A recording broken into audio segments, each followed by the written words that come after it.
Welcome to bird media. నేను మీ పవన్ కృష్ణమూర్తి.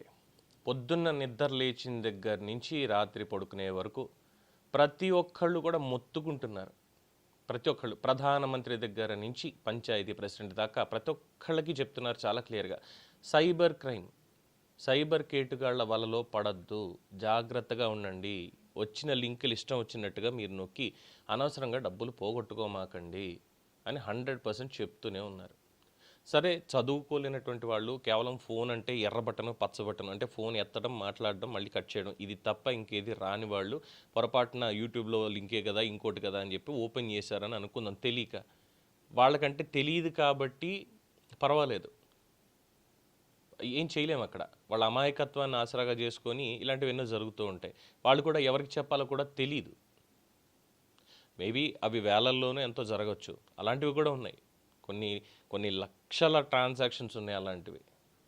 వాళ్ళకి తెలియదు పాపం. ఫోన్ వాడడం అంటే ఓకే, ఇందులో వీడియో చూడొచ్చు, యూట్యూబ్ అంటే ఎర్ర బటన్ ఉంటుంది, దాన్ని నొక్కితే వీడియోలు వస్తాయి, దాన్ని నొక్కితే ఇలా చూసుకోవచ్చు, ఇంతకు మించి తెలియదు. ఇక మిగతా విషయాలు ఏమీ పట్టించుకోరు.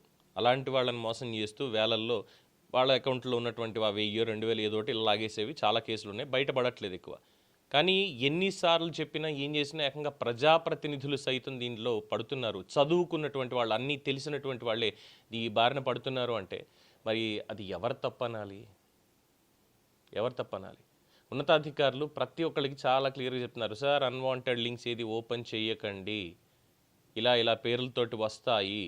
గతంలో ఏంటంటే మీకు లాటరీ దొరికింది, మీకు లాటరీ వచ్చింది, లేదంటే మీరు ఫలానా దాంట్లో జాక్పాట్ కొట్టారు, ఇలాంటి లింకులు వచ్చేవి. ఇప్పుడు ఏంటంటే చాలా వినూత్నంగా ఏదో మనకు గవర్నమెంటే నోటీస్ పంపించినట్టుగా డైరెక్ట్గా వస్తున్నాయి. అందులో కూడా స్పెల్లింగ్ మిస్టేక్లను కనిపెట్టాలి, చూసి అది ఒరిజినల్ వెబ్సైటా కాదనేది తెలుసుకోవాలంటే లింక్ కరెక్టా కాదని చూసుకోవాలి. ఇలాంటి ఈ లింకులతోటి ఫోన్ హ్యాక్ చేసి జీవితాలను కూల్చేస్తున్నారు. డబ్బులు దొంగతనం ఒక్కటే కాదు సైబర్ క్రైమ్లో. సో మన పోలవరం ఎమ్మెల్యే శ్రీ బాలరాజు గారికి కూడా ఇదే పరిస్థితి ఎదురైంది. 12 లక్షల రూపాయలు ఆయన అకౌంట్ నుంచి కొట్టేశారు కేటుగాళ్ళు.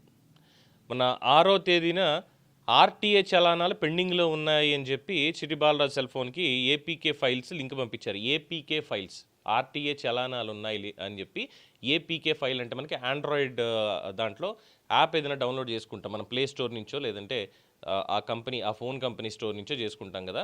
అలా కాకుండా కొన్ని థర్డ్ పార్టీ ఉంటాయి, కొన్ని థర్డ్ పార్టీ యాప్స్ ఉంటాయి. అవి డౌన్లోడ్ చేసుకోవడానికి కూడా ఒక్కోసారి పర్మిషన్స్ డినే ఉంటుంది. పూర్తి సెక్యూరిటీ, మీ బాధ్యత, ఏ లాస్ అయినా మాకు సంబంధం లేదని కొంతమంది ఆ ఏపీకేస్ వాడుతూ ఉంటారు. అలాగా ఏపీకే పంపితే అది కనీసం వచ్చినటువంటి ఆర్టీఏ చలానాలు పెండింగ్లో ఉన్నాయి. ఎక్కడి నుంచి వచ్చింది? ఆర్టీఏ ఆంధ్రప్రదేశ్ నుంచి వచ్చిందా? ఎమ్మెల్యేగా ఉన్నారు కదా, తెలుసు కదా, చూసుకోవాలి కదా. చూసుకోకుండా వచ్చింది అని చెప్పి ఎమ్మెల్యే ఓపెన్ చేశారు. అయిన వెంటనే ఫోన్ హ్యాక్ అయింది. 12 లక్షల రూపాయలు హామ్ఫట్. కేసు నమోదు చేసి దర్యాప్తు చేస్తున్నారు. సో ప్రైవేట్ బ్యాంకులో ఒక ఖాతా ఉంది జంగారెడ్డిగూడెంలో, 12 లక్షలు అందులో పోయింది అని చెప్పి 21వ తేదీని తెలిసింది. 6వ తారీఖుని లింక్ ఓపెన్ చేస్తే 21వ తారీఖు చూసుకున్నారట. అంత జాగ్రత్తతో ఉన్నారు. మరి ఎమ్మెల్యేకి అలా ఉంటే మరి మిగతా సామాన్యుల పరిస్థితి ఏంటి? ఎవరు చెప్పాలి? ఎన్నిసార్లు చెప్పాలి? ఇలాగే ఇంకో ఎమ్మెల్యే గారు కూడా పోగొట్టుకున్నారు, ఒకనొక మాజీ ఐపీఎస్ గారు కూడా పోగొట్టుకున్నారు. తర్వాత హౌస్ అరెస్ట్లు, మన డిజిటల్ అరెస్ట్ అని చెప్పి కొంతమందికి ఫోన్లు, ప్రతి దాని మీద అవేర్నెస్ క్రియేట్ చేసుకుంటూ వెళ్తే, సరే చదువుకోలేదు, వాళ్ళకి తెలియదు, జ్ఞానం లేదు అన్నటువంటి వాళ్ళని ఏమి చేయలేం. వాళ్ళు బ్యాంక్ వెళ్ళో లేదంటే పోలీస్ దగ్గరికి వెళ్ళి అయ్యే కేసు ఇలా జరిగింది, ఇది అయిందని చెప్పి దాని మీద ఇన్వెస్టిగేషన్ చేసి ఏదో చేస్తారు. చదువుకున్నటువంటి వాళ్ళు కూడా ఏపీకేకిను లేదంటే వచ్చినటువంటి లింక్కి తేడా తెలియకపోతే ఎలా? పెండింగ్ చలాన్లు ఉన్నాయని ఆంధ్రప్రదేశ్ ఆర్టీఐ నుంచి ఏమైనా మెసేజ్ వచ్చిందా అంటే, అయ్యా మేము ఎలాంటి మెసేజ్లు పంపించలేదు అని చెప్పి ఆర్టీఐ వాళ్ళు అంటున్నారు. సో ఎవరి తప్పు ఉంది ఇక్కడ అంటే ఖచ్చితంగా ఎమ్మెల్యే గారిదే తప్పు. వచ్చిన వెంటనే లింకే కదా వచ్చింది, ఏంటి ఎవరు పంపించారనేది ప్రాపర్గా చూసుకోకుండా ఆర్టీఏ, రోడ్ ట్రాన్స్పోర్టేషన్ అథారిటీ వాళ్ళు పంపించారు. ఇమ్మీడియట్గా అమ్మో పెండింగ్ ఉన్నాయా, ఏ కారు మీద ఉన్నాయి, దేని మీద ఉన్నాయి, కనీసం చూసుకోవాలి కదా, కనీసం చూసుకోవాలి కదా. అవి చూసుకోకుండా నొక్కేశారు. ఇప్పుడు ప్రజలకు ఆయన ఏం చెప్తారు అంటే, ఆయనకే పరిస్థితి ఎలా ఉంది అంటే, ఆయనకే పరిస్థితి ఎలా ఉందంటే ఇంకా ప్రజల పరిస్థితి ఏంటి? ఎన్నో జరుగుతున్నాయి ఇలాంటి నేరాలు. ప్రతిరోజు కొన్ని లక్షల నేరాలు జరుగుతున్నాయి. మీరు నమ్ముతారు నమ్మరు? కొన్ని లక్షల నేరాలు. సంపద పోతుంది. దాచుకున్నటువంటి ఆ 1500తో సైతం మనకు తెలియకుండానే పోతుంది. ఎందుకు కట్ అవుతున్నాయో ఏంటో కూడా తెలియదుగో ఇలాంటి దొంగలు చాలామంది ఉన్నారు.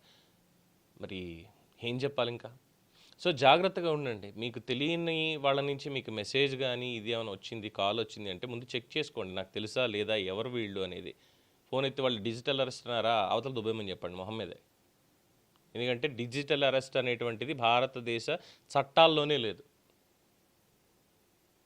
ఈ సైబర్ క్రైమ్ది లింక్ ఏమొచ్చింది, మీకు లాటరీ వచ్చింది లేదంటే మీరు ఫైన్ కట్టాల్సి వస్తుంది అని చెప్పి వచ్చినప్పుడు నేను దేనికి ఫైన్ కట్టాలి అన్నటువంటి ఆలోచన ఉండాలి. ఎందుకు కట్టాలి, నేను ఏం తప్పు చేస్తాను ఫైన్ కట్టడానికి? ఆ రోజు నేను హెల్మెట్ పెట్టుకోలేదు కదా, ఓకే దానికి ఫైన్ వేసి ఉంటారు.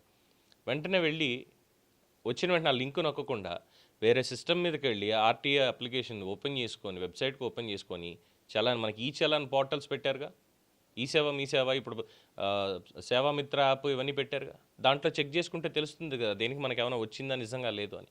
ఇవేం చెక్ చేసుకోకుండా లింక్ వచ్చింది కదా అని నొక్కుంటూ వెళ్ళిపోతే ఉన్నదంతా ఊడ్చుకో, తూర్పు తిరిగి దండం పెట్టుకో, ఇదే మిగులుతుంది. సో ప్రతి ఒక్కళ్ళు జాగ్రత్తగా ఉండండి. లింకులు ఎవరైనా పంపించారు అంటే దయచేసి ముందుగానే ఓపెన్ చేయకండి. అంటిల్ అన్లెస్ మీకు తెలుసు అది కన్ఫర్మేషన్ ఎస్ కరెక్ట్ అయినటువంటి లింక్ అనుకుంటే తప్ప మీరు దానికి ఓపెన్ చెయ్యొద్దు అనేది చెప్పదగినటువంటి ఒక సూచన. దీని మీద మీ అభిప్రాయం తెలియచేయండి. చూస్తూనే ఉండండి ది బర్డ్ మీడియా.